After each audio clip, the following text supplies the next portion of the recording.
Hello बच्चों, आज देखेंगे हमारी प्रश्नावली है 12.2। उसका पहला सवाल है निम्नलिखित संख्याओं को मानक रूप में व्यक्त कीजिए। आपके सामने देखो पहली संख्या है 0.0000000000085। ये संख्या है, इसको हमको मानक रूप में व्यक्त करना है। तो देखिए हम 85 है, 85 को ऊपर लिख दिया हमने, नीचे बट्टे लगा लिया।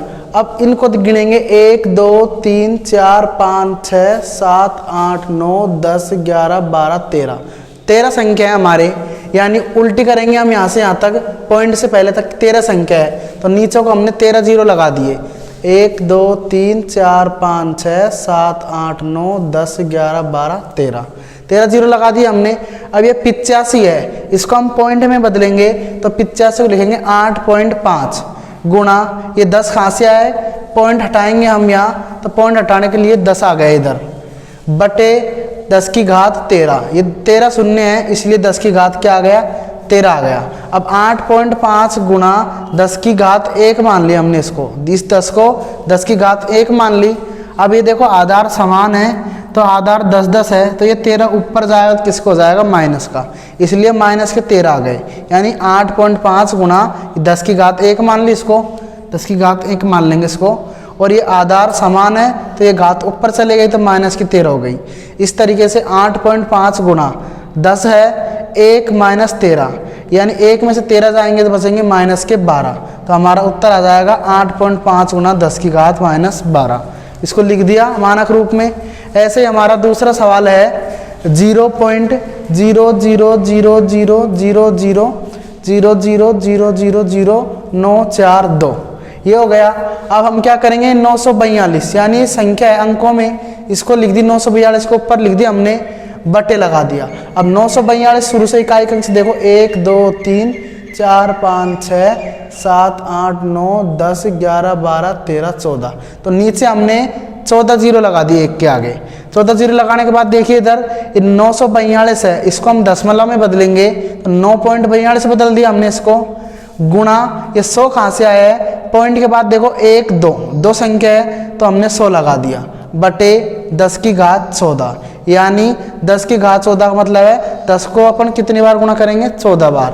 अब देखिए इधर 9.42 गुणा 10 की घात 2, ये हम 100 को क्या लिख लिया हमने, 10 की घात 2 लिख लिया। अब देखो आधार समान है, 10 की घात 2 लिख लिया हमने इसको, आधार समान होने के कारण ये 10 की घात 14 ऊपर चल जाएगी, तो 10 की घात 2 माइनस 14 हो जाएगा।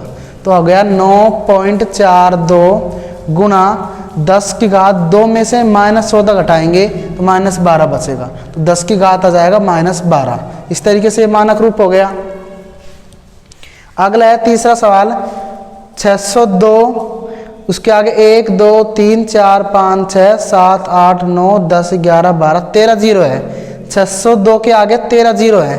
तो देखो इसमें पॉइंट नहीं है, इनमें पॉइंट था तो हम बट्टे के रूप में लिखते थे, इसमें पॉइंट नहीं है तो हम बट्टे के रूप में यानी भाग के रूप में नहीं लिखेंगे, गुणे के रूप में लिखेंगे। तो 602 लिख लिया हमने, गुणा इसके आगे शून्य गिन लेंगे 1 2 3 4 5 6 7 8 9 10 11 12 13 शून्य है तो हमने 10 की घात 13 लिख दी इसको। इस तरीके से देखो 6 के तुरंत बाद हम लगाएंगे पॉइंट, मानक रूप में व्यक्त करते हैं तो पॉइंट लगाते हैं, एक संख्या के तुरंत बाद पॉइंट लगाया जाता है। 6.02 हो गया, गुणा ये 100 कहाँ से आए हैं, पॉइंट के बाद देखो 2 है, दो संख्या है 1 2, इसलिए हमने 100 मान लिया यहाँ, गुणा 10 की घात 13 यहाँ से आ गई। 6.02 गुणा 1 2, तो 10 की घात 2 लिख लिया हमने 100 को, गुणा 10 की घात 13। अब देखिए यहाँ आधार समान है और गुणे का चिन्ह तो घाते की होती है, जुड़ती है, और आधार समान है और भाग का चिन्ह तो घाते घटती थी। यहाँ देखो घाते घटी थी, एक में से क्या घट गया 13, लेकिन यहाँ गुणे का चिन्ह तो आधार समान है तो घाते जुड़ेंगी। तो इस तरीके से 6.02 गुणा 10 की घात 2 में क्या जोड़ देंगे हम, 13। इस तरीके से उत्तर आ जाएगा 6.02 गुणा 2 + 13 कितने हो जाएंगे, 15, 10 की घात 15। हमारा नेक्स्ट सवाल है चौथा सवाल 0.00000000837। ठीक है, अब देखिए पॉइंट वाला है तो हम इसको बट्टे में लिखेंगे, तो 837 हमने ऊपर लिख दिया ये, उसके बाद बट्टे में इसके बाद देखेंगे हम यहीं से देखो 1 2 3 4 5 6 7 8 9 10 11। तो 1 के आगे कितनी जीरो लगा दी? 11। गिन लेंगे हम 1 के आगे देखो 1 2 3 4 5 6 7 8 9 10 11। अब 837 को हम किस में बदलेंगे? मानक रूप में। तो 8 के तुरंत बाद क्या लगाते हैं? पॉइंट लगाते हैं। 8.37 हो गया गुणा पॉइंट के जस्ट बाद में देखो 1 और 1 दो संख्या, तो हमने क्या मान लिया? 100 बटे हमने ये नीचे की संख्या ऐसे की ऐसे लिख दी। अब देखेंगे हम इधर ये 100 है, तो 100 को क्या लिख लेंगे हम? 8.37 गुणा 10 की घात 2 लिख ली 100 को। और ये नीचे जीरो कितनी थी? 11 थी। ये 1 2 3 4 5 6 7 8 9 10 11। तो ये 11 कहाँ गई? ऊपर आ गई। यानी 8.37 गुणा 10 की घात 2 और ये 10 की घात 11 थी, तो ये ऊपर घटने के लिए आ गई, तो माइनस की हो गई। इस तरीके से 8.37 गुणा 2 में से -11 घटाएंगे तो -9 बचेंगे। तो हमारा उत्तर आ जाएगा 8.37 गुणा 10 की घात -9। देखिए बच्चों, हमारे सामने दूसरा सवाल है, निम्न संख्याओं को सामान्य रूप में व्यक्त कीजिए। इससे पहले हमने करा था मानक रूप में व्यक्त किया था, अब ये मानक रूप है, इसको सामान्य रूप में व्यक्त करना है। देखिए पहला सवाल है 3.02 गुणा 10 की घात माइनस है। तो देखिए इसको हमने लिख दिया 3.02 गुणा 10 की घात माइनस है।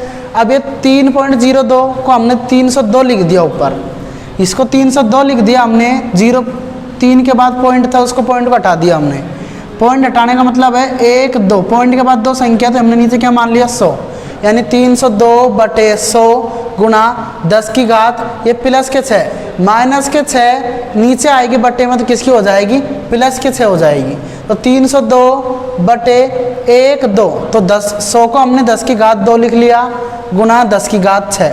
अब आप देखेंगे नीचे देखेंगे दोनों आधार समान है 10 10। जब आधार समान हो, गुणे का चिन्ह हो, तो घातें जुड़ जाएंगी। तो इस तरीके से 302 बटे 2 और 6 कितने हो जाएंगे? 8। आधार समान है, घातें जुड़ गई, 10 की घात 8 हो गई। तो 302 बटे 10 की घात 8, यानी हमने 10 को कितनी बार गुणा करके रूप में लिख दिया? 8 बार। यानी 1 के आगे 8 जीरो लगा दी, 1 2 3 4 5 6 7 8। इस तरीके से 302 बटे 1 के आगे हमने 8 जीरो लगा दी। अब हम क्या करेंगे? इसको सामान्य रूप में व्यक्त करेंगे। तो देखिए इधर 1 2 3, 3 तो ये है ऊपर, तो 3 संख्या काट देंगे। 3 संख्या काटने के बाद 1 2 3 4 5 बची। तो 302 से पहले 1 2 3 4 5 जीरो लिख देंगे और उसके बाद पॉइंट लगा देंगे। इस तरीके से हमारा उत्तर आ गया 0.0000302। दूसरा सवाल है 4.5 गुणा 10 की घात 4। 4.5 को हमने 45 लिख लिया, पॉइंट के बाद एक संख्या, तो नीचे बटे में 10 की घात 1 मान लिया हमने गुणा 10 की घात 4। 45 का 45 है ही, आधार समान है, बटे का चिन्ह है, तो घातें की हो जाएंगी? घट जाएंगी। तो ये देखो एक घात ऊपर चलेगी घटने के लिए, तो माइनस की हो गई 10 की घात 4 माइनस 1। 45 गुणा 10 की घात 4 माइनस 1, 45 का 45 आ गया। 4 में से 1 जाएगा, 10 की घात क्या बची? 3। 45 गुणा 10 की घात 3 को हमने 10 गुणा 10 गुणा 10 के रूप में लिख दिया, तो इसको 1000 लिख दिया हमने। 45 गुणा 1000 करा तो उत्तर आ गया 45,000। तीसरा सवाल है हमारा 3 गुणा 10 की घात -8। देखो 3 गुणा है 10 की घात -8, इसको हम बटे में लिखेंगे, नीचे में तो प्लस की आ जाएगी। तो 3 बटे 10 की घात प्लस के 8 बराबर 3 बटे 10 की घात 8 है, तो 1 के आगे हमने 8 जीरो लगा ली। अब हमको सामान्य रूप में व्यक्त करना है, तो हम देखो एक संख्या है तो 1 पॉइंट हटा देंगे, यहाँ 1 जीरो हटा दिया। 1 2 3 4 5 6 7, तो 3 के आगे 7 जीरो लगा देंगे, 1 2 3 4 5 6 7, उसके बाद क्या लगा देंगे? पॉइंट। तो हमारा उत्तर आ जाएगा 0.0000003। इस तरीके से हमारा चौथा सवाल है 1.0001 गुणा 10 की घात 9। अब देखिए इधर पॉइंट के बाद 1 2 3 4 संख्या पॉइंट के बाद, तो हमने 1 के आगे 4 जीरो नीचे लगा ली, इसको लिख दिया हमने 1.0001 गुणा 10 की घात 9 बटे, अब ये पॉइंट के बाद 4 संख्या थी, तो हमने 1 के आगे 4 जीरो लगा दी।